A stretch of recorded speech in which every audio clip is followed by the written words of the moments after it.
एक सुनसी हवेली वीरान पहाड़ी पे खड़ी थी। उसकी दीवारें टूट रही थीं और उन पे लताएं चढ़ी हुई थीं। खिड़कियां अंधेरी थीं, मानो खाली आंखें। लोग कहते थे कि हवेली भूतिया है, जो भी अंदर जाता है वो कभी बाहर नहीं आता। लेकिन अर्जुन, एक जवान एंटीक्स कलेक्टर, इन कहानियों से नहीं डरा। उसे हवेली का रहस्यमय आकर्षण खींच रहा था। अर्जुन ने सुना था कि हवेली में एक रेयर पेंटिंग छुपी है। वो उसे ढूंढने की ठान चुका था। एक शाम सूरज ढलने लगा तो अर्जुन हवेली के पास पहुंचा। जैसे ही वो बरामदे पे कदम रखा, उसकी रीढ़ में ठंडक दौड़ गई। हवा में सीलन और सड़न की गंध भर गई। डर को नजरअंदाज करते हुए अर्जुन ने किरकिराता दरवाजा धकेला। वो ऐसे कराहा जैसे कोई रोता हुआ जिंदा लोगों को अलविदा कह रहा हो। अंदर हर कोने में मकड़ी के जाले लटके हुए थे और जमीन पे धूल की मोटी परत थी। हवा में सन्नाटा छाया हुआ था। सिर्फ अर्जुन के कदमों की आवाज सुनाई दे रही थी। वो अंधेरे गलियारों में भटकता रहा। उसका दिल जोर जोर से धड़क रहा था। आखिरकार वो एक लंबे गलियारे के आखिर में एक कमरे में पहुंचा। दरवाजा थोड़ा सा खुला था और अंदर से एक हल्की सी रोशनी आ रही थी। जैसे ही अर्जुन सावधानी से कमरे में दाखिल हुआ, उसकी नजर एक ईजल पर पड़ी। वो कमरे के बीचों बीच खड़ा था, एक सफेद चादर से ढका हुआ। उसकी रीढ़ में एक सिहरन दौड़ गई। वो समझा नहीं पा रहा था, लेकिन उसे ऐसा लग रहा था जैसे कोई उसे देख रहा है। सांस रोककर उसने धीरे से हाथ बढ़ाया और चादर हटाई। जैसे ही उसकी नजर पेंटिंग पर पड़ी, उसके मुंह से एक चीख निकल गई। पेंटिंग में एक बूढ़ा आदमी था।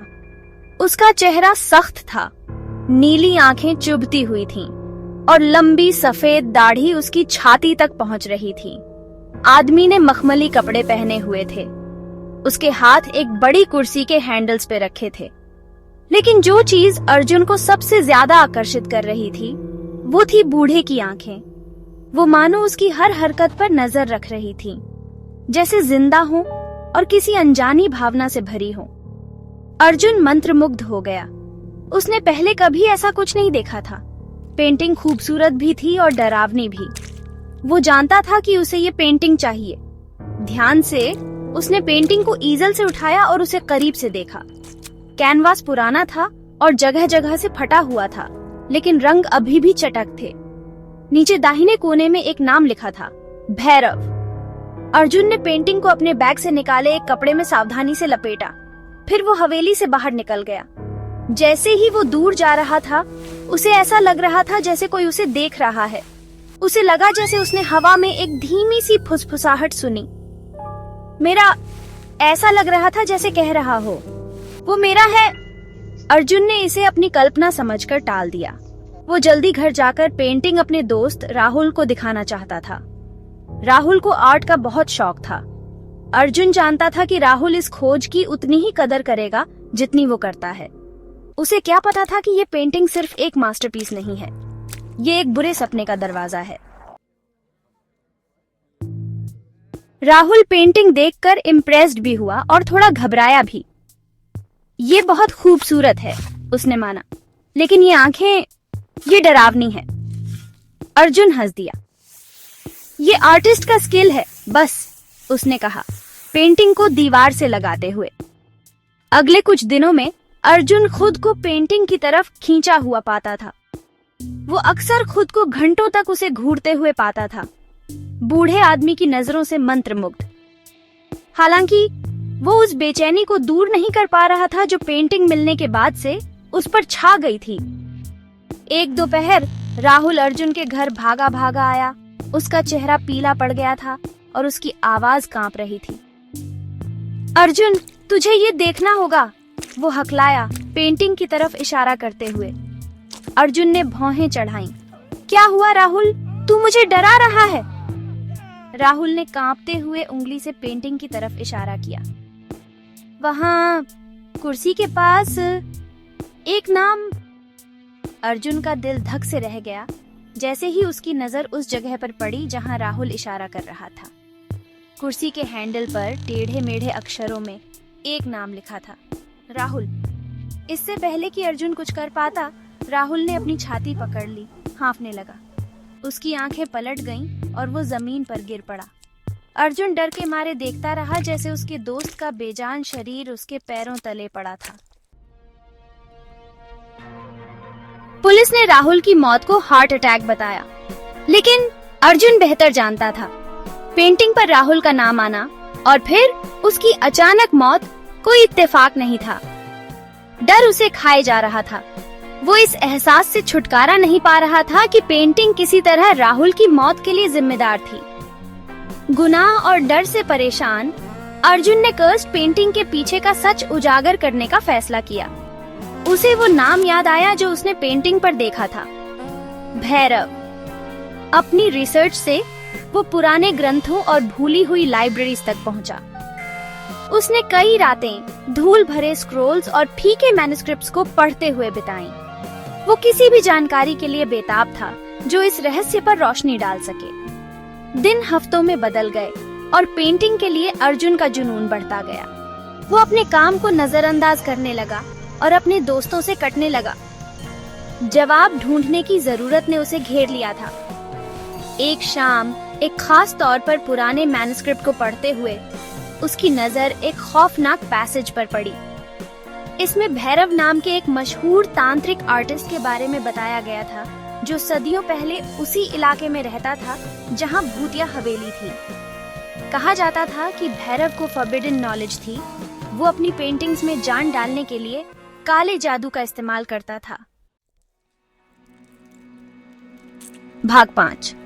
अतीत की फुसफुसाहटें। मैन्युस्क्रिप्ट में दावा किया गया था कि भैरव ने एक मास्टरपीस बनाई थी, एक पेंटिंग इतनी जिंदा कि वो उन लोगों की आत्मा चुरा सकती थी जिनके नाम उस पर लिखे होते थे। हालांकि उसकी कला की एक भयानक कीमत थी। गांव वालों ने उसकी शक्ति से डरकर उस पर जादू टोने का इल्जाम लगाया। उन्होंने उसके घर को जला दिया और वो अंदर फंस गया। अर्जुन का खून जम गया। आखिरकार उसे एक क्लू मिल गया था।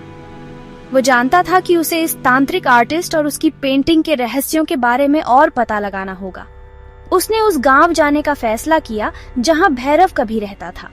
अपनी रिसर्च के साथ वो किसी ऐसे व्यक्ति को ढूंढने निकल पड़ा जिसने पीढ़ी दर पीढ़ी चली आ रही कहानियां सुनी हो। गांव छोटा और दूर दराज था। गांव वाले बाहरी लोगों से सावधान रहते थे। हालांकि अर्जुन की जिद रंग लाई।